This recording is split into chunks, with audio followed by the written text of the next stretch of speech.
자, 제가 정신의 한 공간을 굳이 이렇게 우리가 동그라미를 그릴 수는 없습니다만 그래도 경계를 지어야지 우리 관념이 편하니까 동그라미를 한번 지어 보겠습니다.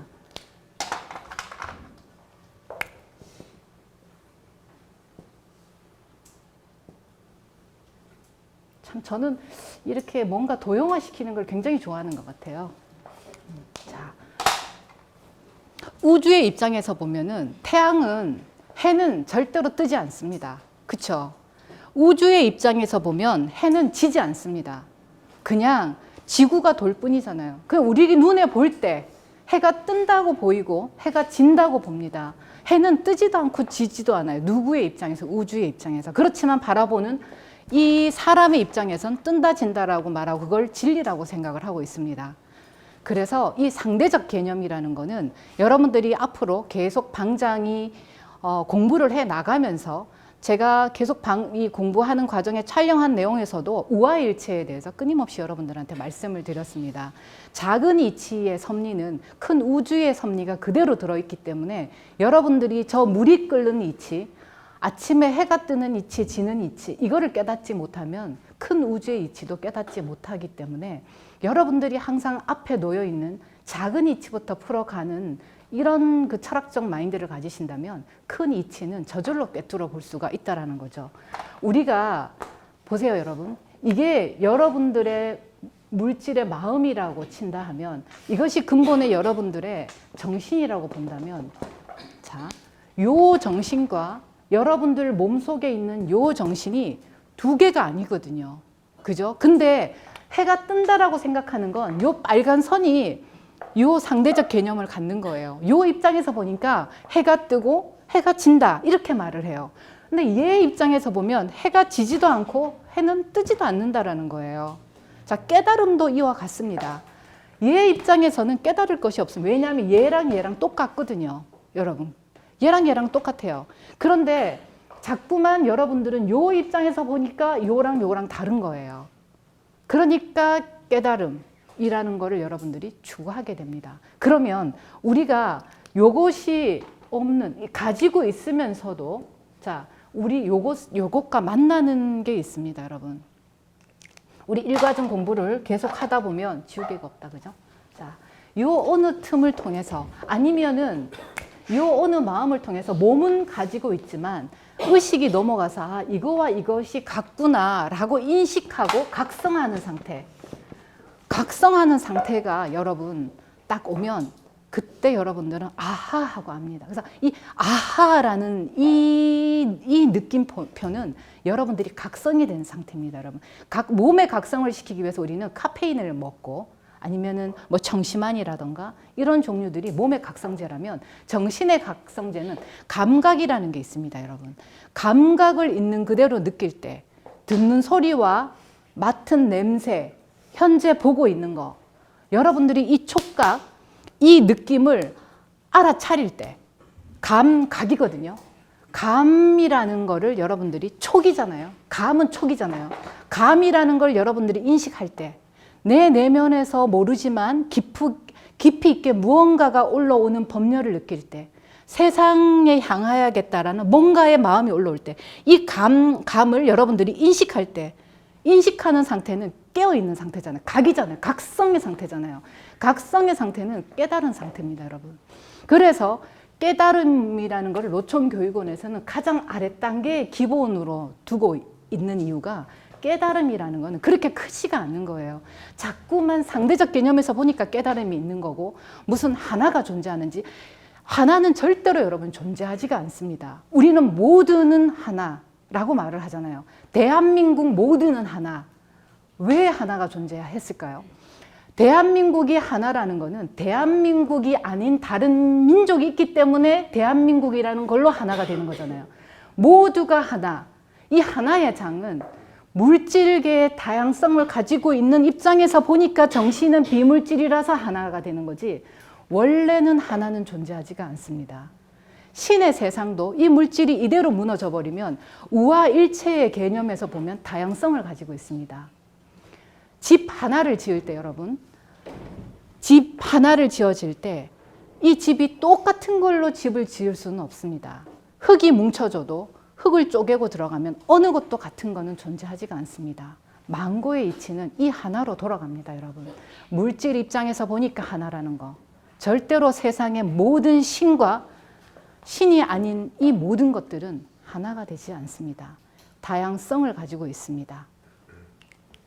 그래서 여러분들이 항상 자기 자신을 얼마만큼 깨어있게 각성할 수 있는 이 각의 상태에 놓여 있는 거. 그래서 깨달음이라는 거는 이 순간을 인지하실 수 있으셔야 돼요.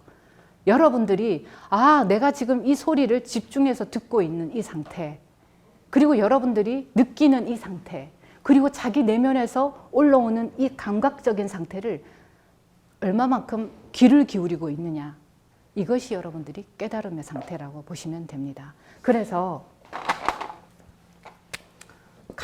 우리가 감성, 인성, 지성 이렇게 나눈다면 사실은 저는 제가 지금 드리는 단어적 의미는 제가 여러분들한테 지금 이 순간에 저의 느낌을 최대한 이 단어로 표현하고자 해서 이 단어를 쓰는 거지, 이 단어적 의미는 다 다릅니다.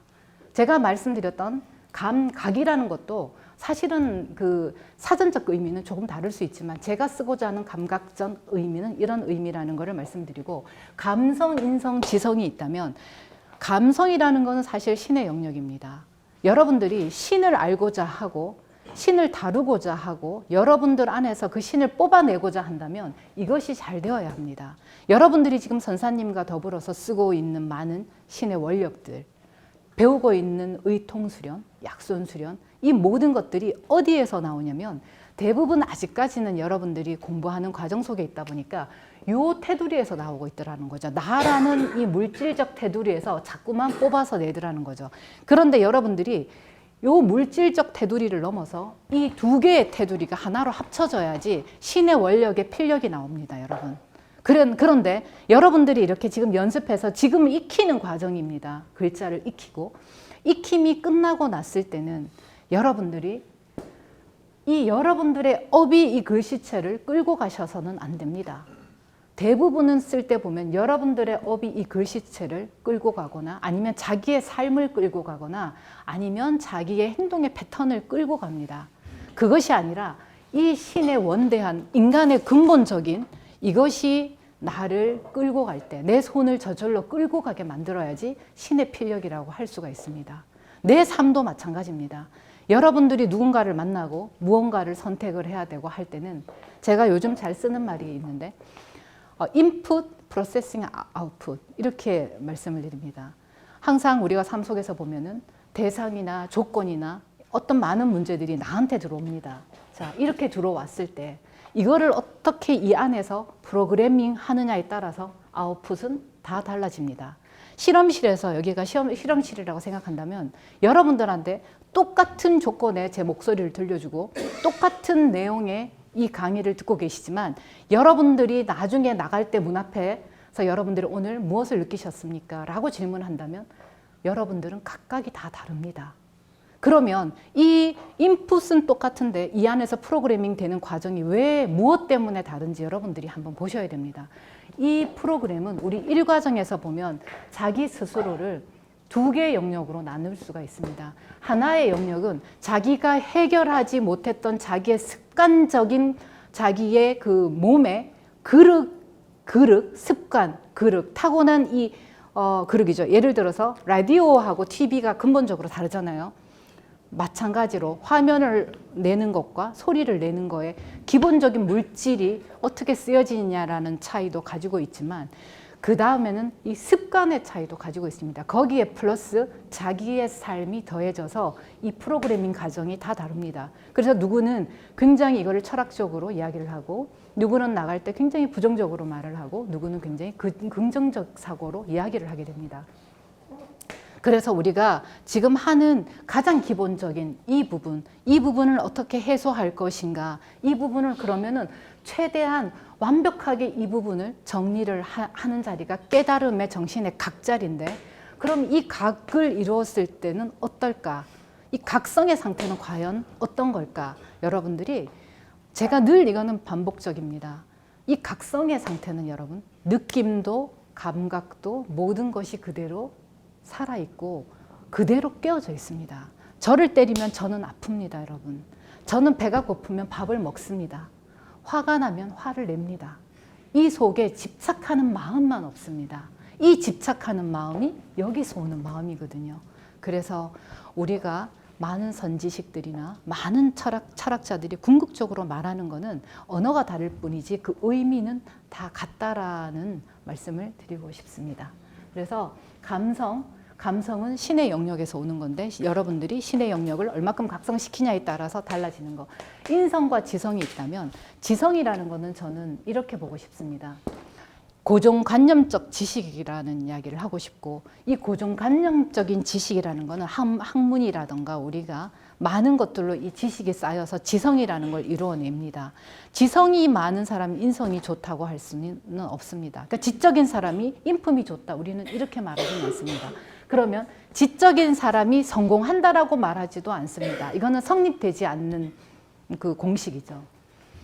그리고 인성이라는 부분은 감성하고 지성의 중간에 있는데, 이 인성은 우리가 감성적인 사람은 사실은 인성이 굉장히 따뜻합니다. 감성적인 사람들은 보면 사물을 볼 때 굉장히 될 수 있으면 아름답게 보려고 합니다. 근데 지성이 많은, 그러니까 지식적인 고정관념이 많은 사람은 어떤 사물을 볼 때 감성적이기보다 조금 더 논리적인 측면을 많이